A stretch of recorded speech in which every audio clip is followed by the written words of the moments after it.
Hi guys, so kadadating lang ng order ko nito nga. Ngayon guys, isa siyang smartphone tablet pen.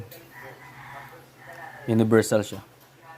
Pwede siya sa iOS, pwede din siya sa Microsoft Surface, pwede din siya sa mga Androids. Itong dulo niya is hindi naman siya pwede dito sa screen. So ito 'yun. Pero ito namang kabilang dulo niya guys is ito yung pwede makatouch. Yan. So pwede siya yung isa. So ito yun guys, yung nabili ko.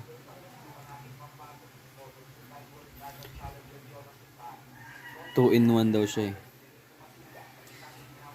Pero pinagtataka ko lang kasi ito di talaga siya pwede. Itong kabilang dulo yung matulis.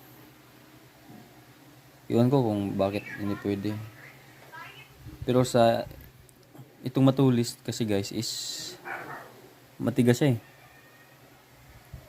Matigas yung tulis niya. Pero ito naman yung pwede is soft siya, soft.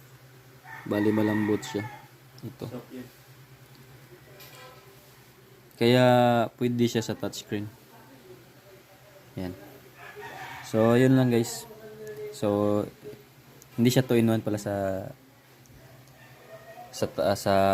Microsoft Surface ko.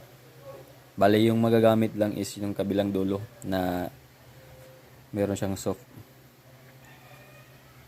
yung dulo. So, yun lang guys. Thank you.